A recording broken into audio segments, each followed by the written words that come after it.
so you will have to pardon me because the muse visited me in a strange way today, and more or less all I've done is write. I put down Hey, 5,567 words, which is congratulations. well, I mean, I am a pretty consistent writer, and so I'm used to sitting down and getting stuff written every day. I don't tend to binge write, but on the rare occasion where it just keeps coming at me, I will shift things around to make room because it's heavy lifting writing a book. I'm sure you have a lot of experience in that, and so when the lifting is lighter because the muse is around, go for it, right? Hmm. Good. Yes. So, for everybody who's tuning in, listening, tell them a little bit about yourself before we dive in. Hey, my name's Heidi. Um, I write adult stuff under H.S. Skinner and young adult under Heidi Skinner, just because some of my adult stuff can get really spicy, and I don't care what anybody reads, but I don't want some kid getting in trouble. Um, I like romance. I like fantasy. I like other worlds. I like our world. It's pretty cool. Yeah, absolutely. How long have you been at it? I've been writing for a long time, but I figured out how to publish about 4 years ago. Okay. How many books did you have in the drawer at that point? And have you gone back and published all of them, or did you decide to just start fresh with what you were writing at the time? No, I've got 16 published and probably 15 or 20 going because I'm like you. When somebody's talking to me, I write down what they say. So Okay. So you have multiple books going at any given time. yes. I gotcha. I have never done that until just now, and I'm like one toe in the water with another book, and then kind of fully engaged with the main book. I started writing like a memoir for my newsletter called "My Life in Cats," which I just lost my best friend Chewy after Oh, 15 years. It's been 6 months since he passed, and so at that point, I just really wanted a way to kind of experience my grief in a way that I could understand and process. And so writing about it made a lot of sense. Um, and cats have always been really central to my life. So I am writing two books right now, but the essays for my life in cats come a little more sporadically and not nearly as well formed. It's sort of like a time to explore whatever's going on inside of me. Um, are you able to write like YA at the same time that you're writing something that's a little spicier? yes. I don't seem to have any trouble with that because I am not a very linear person. I work in circles. And while most of my books are not series, a lot of my characters wander in and out of everybody's stories. So Gotcha. it's So will you easy. have characters who are in your YA stories show up in your adult fiction then, or? Yes. Yes. Gotcha, okay. So it could be that in 15 years from now, you'll have some of your young readers who transition over to your adult fiction and are like, "Oh, hey, I know these people." Right. Right. Okay, cool. Um, do you find it difficult to change tone where you're, censoring your language and content when you're writing YA, or is it pretty natural for you? It doesn't seem to be a problem because to me, the only difference between a well-written young adult and adult is the amount and the level of sex. So I write young adult like I would the adult ones, just like I said, less bedroom scenes, but I really don't like young adult books that talk down to the kids. So I Sure. talk to them like I do my kids and my grandkids. So that's the way my characters come out. Yeah, absolutely. I don't know what age things start to change. I was initially, when I first became a father, reticent to use baby talk because I found it to be strange and just uncomfortable So for weird. me. However, I saw science somewhere along the way that baby talk actually plays a really important role in bonding. And so by like not engaging in it, I was actually making it harder for my infants and toddlers to connect to me, and I didn't even realize it. I think to a point that's true, but if you pay attention, every single culture there is, and it's usually the women who do it the most. They speak in a higher voice. They Hmm. repeat things, and that's how the Yeah, kids pick it up. You don't necessarily have to talk baby talk to them, but yeah, there seems to be a very specific um, communication between adults and babies. yeah. I remember too, just because I'm thinking about it at this exact moment, is I never had an issue doing the kind of like baby talk thing with my cats. I pretty much Absolutely. always did that with my cats, and so it's weird that when it came to people, I was like, I will not do it. So I'm the same way with my dogs. It's just it's ingrained in us. yeah, exactly. So you are on the Becoming a Household Name podcast, and so kind of the topic will always revolve around the idea of becoming a household name to people. I don't strictly speak to writers, but for the most part, that's kind of where we hang out. So I guess my first question on that subject is that something that you want for yourself? Would you be happy if you were mentioned in the same breath as someone like J.K. Rowling for her Harry Potter series? It probably wouldn't hurt my feelings, but if it doesn't Yeah. happen, it's not gonna change my writing. Okay. Um, Elaborate on that a little bit more. My writing makes me happy. Knowing that people read my stories and it makes them happy, that they engage with my characters. I've had my first book was set very locally to where I live in Eastern North Carolina, and I've had a lot of people say, "I know where that house is that you were talking about. I've seen that house," and so that tickles me that I described something out of my imagination well enough Yeah. that they thought it was actually a real place. And I've had people tell me, "I hate that character." If I have made you love or hate a fictional character, I have done my job as a writer. Yeah. I remember when I was in school, I was taking a creative writing course with a lady named Anna Minardo. And I don't recall exactly what story I was writing, but I know that I detailed the old market in Omaha, Nebraska, which just about everything I write is set in Omaha. I have this strong belief that my town has shaped and formed me. And so I Mhm. like it to be a character in the worlds that I build. And I think that we have too much fiction taking place in New York and California. So let's honor the places that we really come from. But with that, she said to me, and for context, she had been an editor and a writer for Time magazine and had lived in New York and done that whole thing. Nobody will know what you're talking about when you say the old market.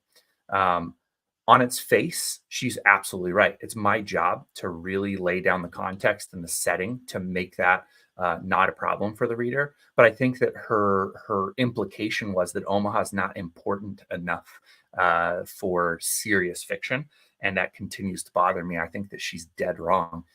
Sounds like you write about North Carolina. Was that an intentional choice on your part, or It is. I live in one of the most beautiful places in the world. I love yeah, it. I love sharing that with people, and the people that live here are passionate about this area. And North yeah, Carolina is such a great state. You can go from the ocean to the foothills to the mountains in a day's time, and it's like crossing countries. I mean, you just have yeah? such a different trees and different animals and different weather. It's a great place to live. I always felt that way about Utah. I spent a good amount of my younger years there. I worked in the oil fields. I worked in youth therapy, and so you can go from like the Great Salt Lake, which very much does feel like a big body of water. It's like the Great Lakes. You I think can see across it from any point, but it's just enormous. It's vast. Then you can get up into the mountains. You can go to the deserts. You can go to Moab. You can go to Zion National Park. You can go to St. George. I mean, the amount of landscape in that single state is startling. I know. It's so cool. Yeah.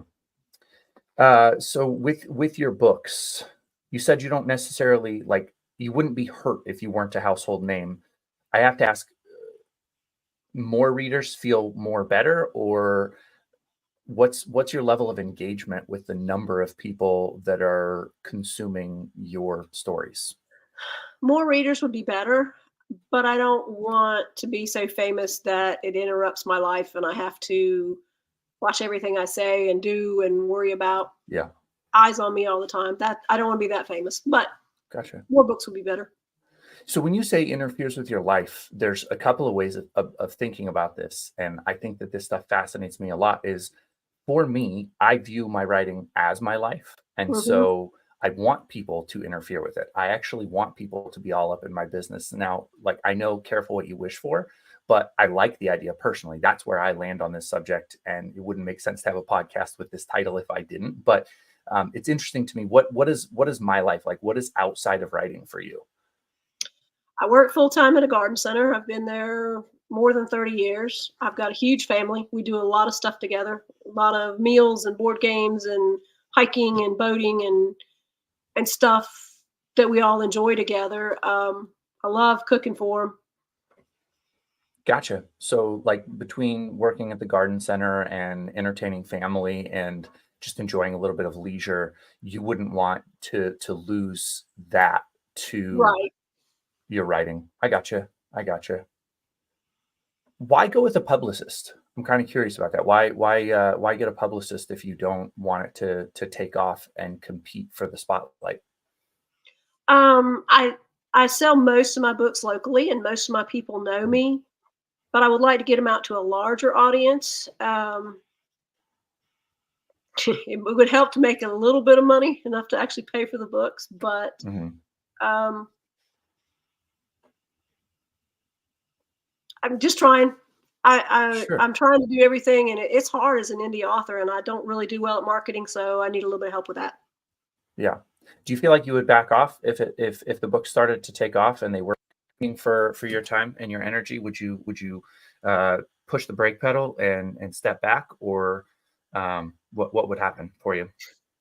I don't think I would step back. I'm getting close to retirement, so Hmm. I'm hoping I can spend more time writing. Because now it's here and there and hit and miss, and sometimes it's Mm, a sentence a day. So I do what I okay. can. But I think I could write more if I was not working 6 days a week. Right. You like the writing, but again, not necessarily looking for it to be like the spotlight for you. Um, so like what level of importance is it? What does the work mean for you? How serious is it to you? Do you like categorize it as a hobby that you enjoy sharing, or is it like a mission for you? How driven? I I would say it's more of a mission, but again, the money is not why I write. I write because I enjoy Yeah. my stories. I hope other people enjoy them. I have a lot of voices in my head. Money's not the point for me. Money is a fairly strong affirmation. There's a huge difference between offering up a book for free and somebody taking it and reading it, and somebody saying, "Oh, that sounds so good, I want to pay for it." Uh, I get a lot of that validation, at least from the way that I'm able to pitch the book when I go to Comic Cons. I've been doing that a lot lately, so I've been traveling the country and losing a lot of my own weekends. I mean, you and I share that I don't have a huge family, but I have a very tight knit family. And so during the summer, everybody's down at the local lake, splashing around, riding wave runners, grilling food, drinking beer. And that's something that I really cherish. And I've been missing a lot of it to attend Comic Cons, which are always on the weekends. Um, I like the validation of selling books. I like knowing that every book that I put out there is another opportunity to get word of mouth and a new reader and somebody who's going to stay with me for the long haul.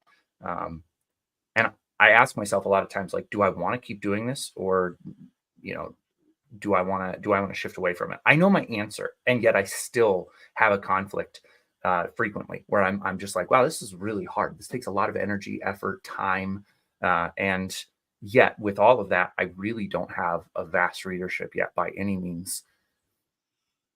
Thinking of it in that terms, do you feel like I'm trying to shape my question to make it at least comprehensible? Is that something you could ever even see yourself doing? Would you go to public signings over the weekends and things like that? Or does it feel to you like your marketing is going to be digital and that you want to keep it closer to home and more in the comfort of the rhythms you already have? I'm getting more comfortable with speaking in public and having book signings and things, but they've all been local. I don't know that I would want to travel like you do every weekend. I value my time with my family and my home, and I'm pretty much a homebody. Yeah, yeah.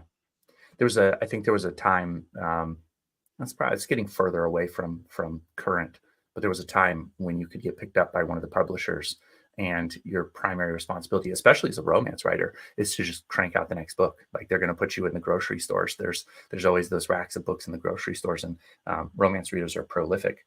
Uh, Talk to me a little bit about the volume of books that you're able to move right now and the kinds of things that you're doing to get the sales that you're seeing. A lot of my customers are also garden center customers, and I did a gardening article for a local paper for years. So they know my writing style, they like it. So once I told them I was writing books, they were very appreciative and very forthcoming about buying my books. I make more money on the ebooks, but I like being able to hand my friends and family an actual book that I can sign. Yeah.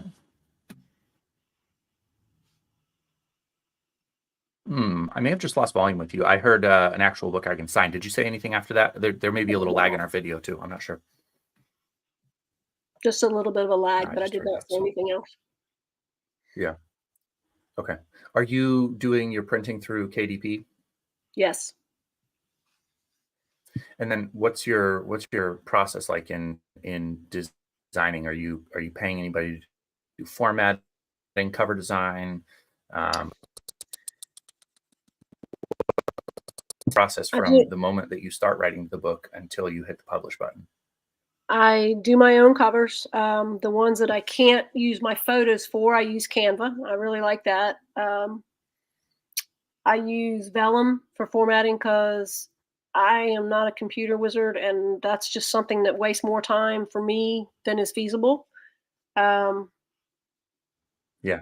I do my own editing, and if I can get the right file downloaded, it's pretty good. Yeah. Do you use betas at all, or do you write it, edit it yourself, and then publish it? I have a few betas, and they've been very helpful. You know, they'll catch a because there's always typos. You're always going to miss. I don't care how good a writer you are. Nora Roberts has typos. Yeah. Not many, but there are a few that get through Right. always, just Yeah. because your brain sees what you want it to see, and it doesn't always catch like doubled words or um, a missed period or something or a misquotation Right. mark.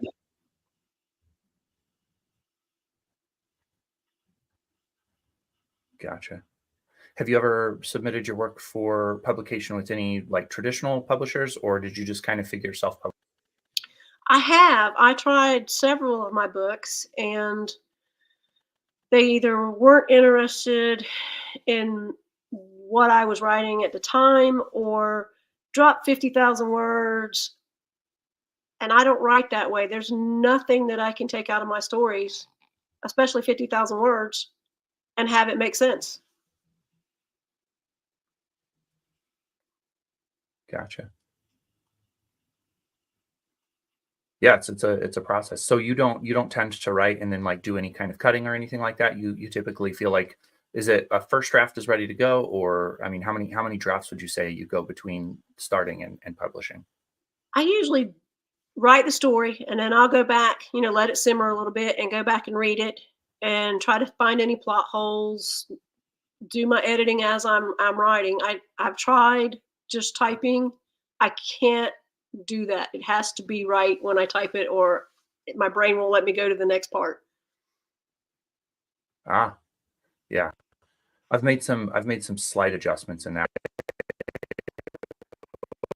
over years. I started out like editing as I was writing, and to some degree, I still do a little bit of light editing on my first draft, but not very much. I Right. usually let later drafts do the heavy lifting for the edits. Um, Occasionally, like today, actually, I had a number of surprises working through my second draft where I was like, "Oh, I didn't expect the book to take this direction," especially after having drafted the whole thing. You don't typically expect to see any major changes, but I had a couple that I thought were really important and just made good sense. So that'll be interesting to go back and read what I wrote today and see, how much of it has to adapt based on storyline and things like that. let's do one more question, and then we will wrap up this piece, and I'll let you go. But when you are you writing series? Do because you said you introduce a lot of the same characters. Are you writing a series where people have to start at a certain book to follow, or can they pick up anywhere and be just fine? I try to make mine so that they're all standalones. They probably make more sense if you read them in order, but it's not strictly necessary.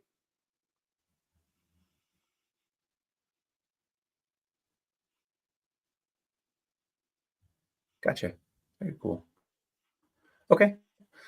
So for everybody who is going to listen to this or has tuned in while we've been talking, tell them where they can find your books, and go ahead and give a pitch for the one that you think you'd love people to start with. Jenny Lee's the first one I wrote. Kind of the book of my heart. They're available on Amazon, some local bookstores if you're anywhere close to Morehead City, North Carolina. Um, you can check out my website, hsskinner.com. I have not figured out how to do the sale from the website yet, but it will direct you right to Amazon. If you have Kindle Unlimited, they're all free. Um, Jenny Lee starts out with a murder mystery, and it follows the two kids that grow up after their moms are killed. But it's a very small southern town, um, boy next door type of thing. I, I had a lot of fun writing that book. I have a lot of fun writing all my books, but that was my first book, baby. Awesome. Well, very good. Thank you for taking some time out of your day to jump on the podcast and share a little bit about your process and hopes and dreams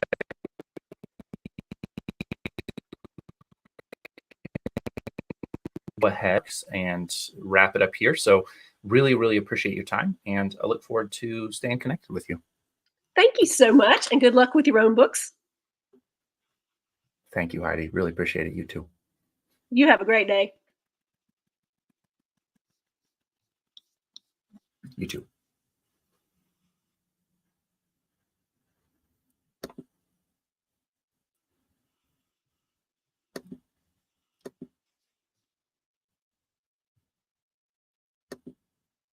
All right. Let me make sure I've got everything taken care of here. Sorry for the little pause, guys. We're doing live, so I just want to make sure I'm doing this right, and bear with me because I am. There we go. Okay. Okay. So I wanted to give some closing remarks. I'm trying this out. I've not done it before, but I really felt like I wanted to give some feedback if you do listen to this episode about the interview that I just did. This is the Becoming a Household Name podcast, in case you just jumped on and scrolled to here. I doubt that would happen. But in interviewing Heidi Skinner, I was really interested in why she chose to go with a publicist. It seems to me that if you're going to spend money to get a publicist, which she's using a guy named Michael Evan, I have really strong feelings about why I think that he is a hack. And I probably will make a full-length podcast about that at some point, because in life we live and we learn, and I used him as a publicist and literally got no return on it. People will sometimes say you get what you make of a situation.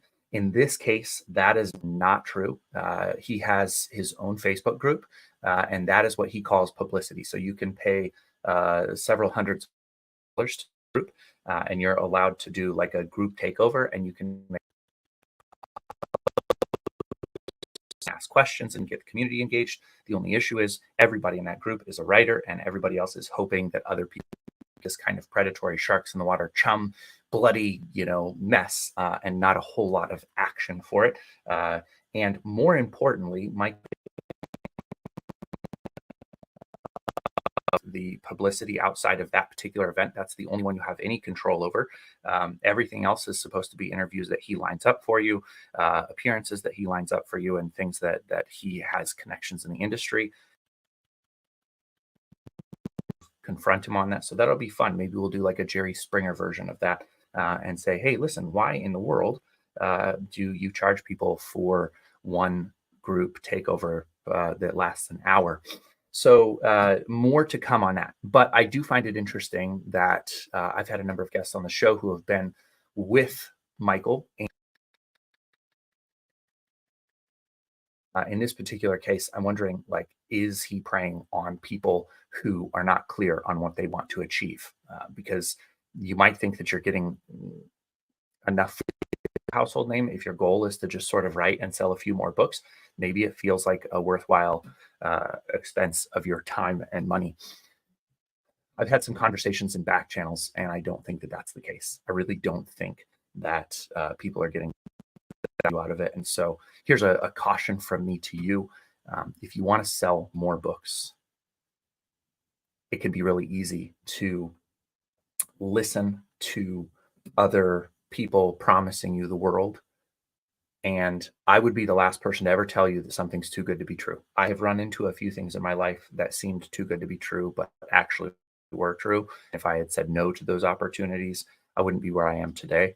I'm not saying that I'm super far along the journey, but even where I'm at, I would not be there. One example is I applied to Eastern Washington University to get my Master of Fine Arts, and getting into that school seemed too good to be true. I didn't feel like I had the credentials or the ability to hang with that crowd.